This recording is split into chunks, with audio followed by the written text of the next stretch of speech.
بسم الله الرحمن الرحيم kulanti wacan wanaagsan daawadayaal ku soo dhawaada Dalable Media waxaan idin la wadaagi doonaa maxaa ka soo baxay kulankii golaha mustaqbalka iyo beesha caalamka ay ku yeesheen magaalada Nairobi caasimadda dalka Kenya maxaa looga hadlay shirkaasi ujeedadiisu maxay ahayd halkan ayaan idin kula wadaagi doonaa waxa kale oo aad maqli doontaan Soomaaliya oo shaacisay in heshiis iskaashi difaac ay la gelayso Masar iyo Sacuudiga sidoo kale waxaad maqli doontaan wasiir fiqi oo ka hadlay arrin xasaasi ah oo imaaraadka carabta ay ka wadeen gudaha dalkeena Soomaaliya haddaba arrintaasi maxay ahayd hadda halkee ayay maraysaa halkan ayaan sidoo kale idin kula wadaagi doonaa soo dhawaada haddii aad inagu cusub tahay channelka subscribe inoo saar muuqaalka inoo like garee asxaabtaada la wadaag aragtidaada inoogu soo gudbi qaybta faallada mahadsanidin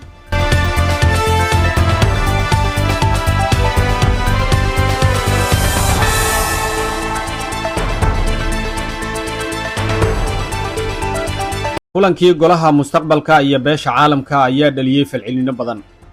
xubnaha golaha mustaqbalka Soomaaliyeed oo wali kulamo xasaasi ah ka wada magaalada Nairobi caasimadda dalka Kenya ayaa waxa ay la shireen wakiilada beesha caalamka ee Soomaaliya iyagoo ka wada hadlay xaaladda cakiran ee dalka iyo xalinta khilaafaadka taagan kulanka oo ahaa mid xasaasi ah ayaa waxa golaha oo ay ku midaysan yihiin madasha samata bixinta Jubbaland iyo Puntland waxa ay la yeesheen wakiilada beesha caalamka oo isugu jira safiirada qaramada midoobay midowga Yurub UK iyo USA dhinaca kale waxa goobjoog ahaa madaxweynaha maamulka Puntland Saciid Cabdullaahi Dani ra'iisul wasaarayaashii hore ee dalka Xasan Cali Khayre Maxamed Xuseen Rooble Cabdi Faarax Shirdoon Saacid iyo xildhibaan Cabdiraxmaan Cabdi Shakuur Warsame musharax madaxweyne Cabduqaadir Cosoble iyo siyaasiyiin kale inta badan waxa kulanka diradda lagu saaray marxaladda xasaasiga ee siyaasadeed ee dalku marayo iyo sidii xal degdeg ah looga gaari lahaa dastuurka iyo arrimaha doorashooyinka sida lagu sheegay qoraalka ka soo baxay golaha mustaqbalka Soomaaliyeed maalmihii u dambeeyay beesha caalamka ayaa waday cadaadis ay ku haysay xubnahan si ay u tagaan shirka uu iclaamiyay madaxweyne Xasan Sheekh Maxamuud kaas oo ay aqbaleen soona dhaweeyeen casuumaadda loo fidiyay haddaba golaha mustaqbalka Soomaaliyeed asagoo ka duulayo xaaladda kor ku xusan tixgelinna siinaya caqabadaha baaxadda leh ee dalkeena hor yaalla wuxuu wada tashi dheer kadib go'aansaday in goluhu aqbalo gogosha ay dhigtay dowladda federaalka Soomaaliya si looga hortago firaaq dastuuri ah loona helo xal loo dhan yahay oo badbaadinaya dowladnimada iyo midnimada dalka ayaa lagu yiri war-saxaafadeed ay goor sii horeysay soo saareen golaha mustaqbalka Soomaaliya sidoo kale wuxuu goluhu dalbaday in shirka uu u dhaco jawi leh kalsooni iyo niyad sami wada hadaladuna ay noqdaan kuwa mira dhal ah waxa kale oo uu soo jeediyay inuu gabi ahaanba madaxweynuhu joojiyo wax ka beddelka dastuurka ku meel gaarka ah ee federaalka ee 2012 in ajandayaasha laga wada hadlayo ay yihiin kuwa mudnaanta koowaad u leh xaaladda hadda ka jirta dalka si kastaba haatee Soomaaliya ayaa wajahaysa loolan waqtiyeed iyadoo madaxweynaha hay'adaha dawladda lagu wado inuu dhamaado bartamaha bisha May ee sanadkan 2026 ismarwaaga ugu weyn ayaa salka ku haya nooca doorasho ee dalka ka dhacaysa dawladda Soomaaliya ayaa shaacisay in ay heshiis iskaashi difaac la gelayso Masar iyo Sacuudi Carabiya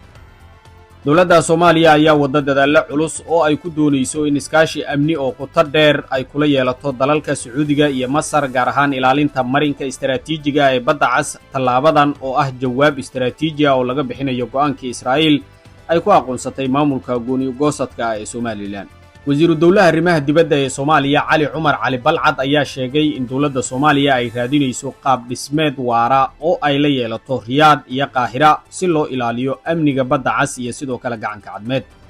loona adkeeyo midnimada dhuleed ee Soomaaliya xilli ay sii kordhayaan faragelinta awoodaha shisheeye ee geeska Afrika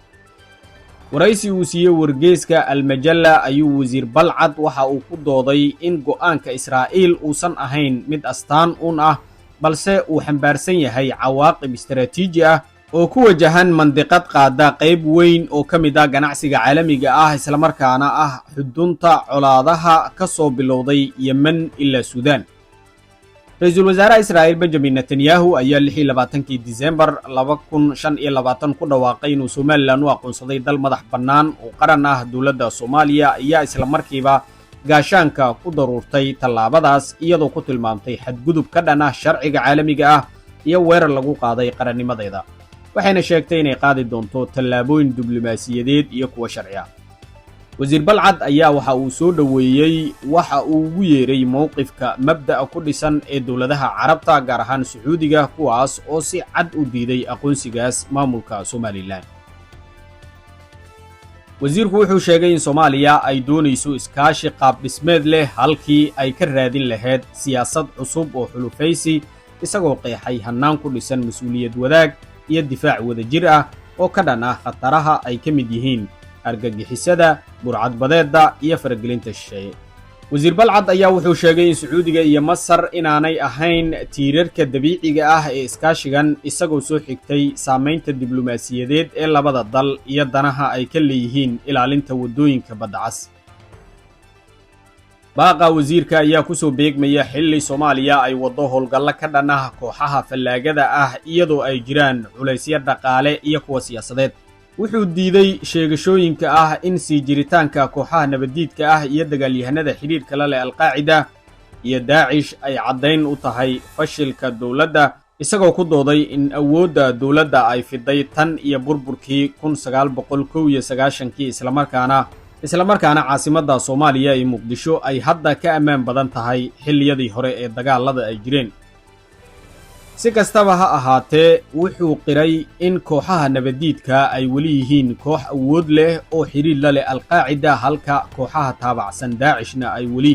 ku dhuumalaysanayaan deegaanada waqooyi bari ee dalka Soomaaliya. wasiir Fiqi ayaa ka hadlay arrin xasaasi ah oo Imaaraadka Carabta ay ka wadeen gudaha dalkeena Soomaaliya. wasiirka gaashaandhigga Soomaaliya Axmed Macalin Fiqi ayaa sheegay in kaalmooyin hore oo ka yimid Imaaraadka Carabta ay hareer mareen hay'adaha dowladda federaalka, mararka qaarna ay gaareen kooxo hubaysan oo ku sugan dowlad goboleedyada dalka. taasi oo uu sheegay inay wiiqday awoodda qaran, khatarna gelisay midnimada dalka. marka laga hadlayo taageerada Imaaraadku siiyey Soomaaliya, waxaa muhiim ah in la xuso in taageeradaasi aysan mar walba soo marin waddooyinka rasmiga ah ee dowladda, ayuu yidhi wasiir Fiqi. wuxuu intaas ku daray in kaalmada qaar si toos ah loogu hagaajiyo kooxo hubaysan oo ka howlgala gobollo gaar ah, isagoo arrintaas ku sifeeyey qayb ka mid ah dadaallo ballaaran oo lagu wiiqayo dowladda dhexe laguna carqaladaynayay madax bannaanida Soomaaliya.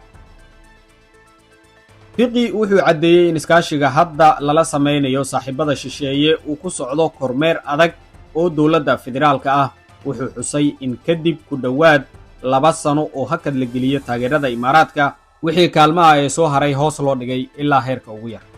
hadallada wasiirka ayaa ku soo beegmaya maalmo kadib markii dowladda federaalku ku dhawaaqday inay joojisay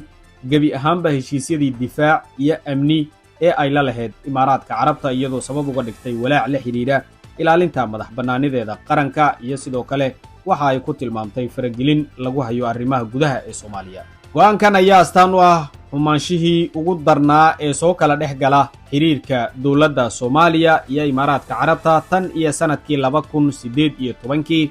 xilligaas oo mas'uuliyiinta Soomaaliya ay garoonka Muqdisho ku qabteen lacag malaayiin dollar ah oo saarneed diyaarad Imaaraadku leeyahay, taas oo keentay in Imaaraadku joojiyo howlgalkiisii tababarka ciidanka dowladda Soomaaliya. khilaafkan cusub ayaa ku soo aadaya xilli xaaladda gobolku waa cakiran tahay. xiisadda ayaa sii kululaatay tan iyo markii Israa'iil ay dhammaadkii bishii Diseembar ee aynu soo dhaafnay ku dhawaaqday inay aqoonsatay maamulka Somaliland oo ah maamul gooni u goosad ah oo ku dhawaaqay inuu ka go'ay Soomaaliya sanadkii 1991, balse aan haysan aqoonsi caalami ah. dowladda federaalka Soomaaliya ayaa tallaabadaas si kulul u cambaaraysay kuna tilmaamtay xadgudub ka dhan ah sharciga caalamiga ah iyo weerar lagu qaaday midnimada dhulkeeda Soomaaliya.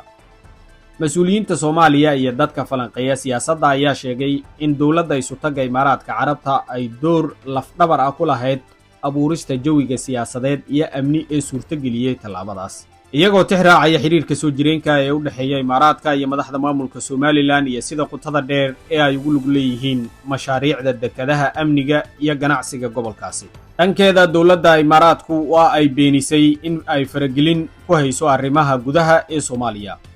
guud ahaan saaxiibayaal warbixinteena inta ayaan kusoo koobaynaa. waxaan idinka codsanaynaa haddii aad inagu cusubtahay inaad janaalka subscribe inoo saarto, muuqaalka inoo like garayso, asxaabtaada la wadaagto, aragtidaadana aad inoogu soo gudbiso qaybta faallada. mahadsanidin.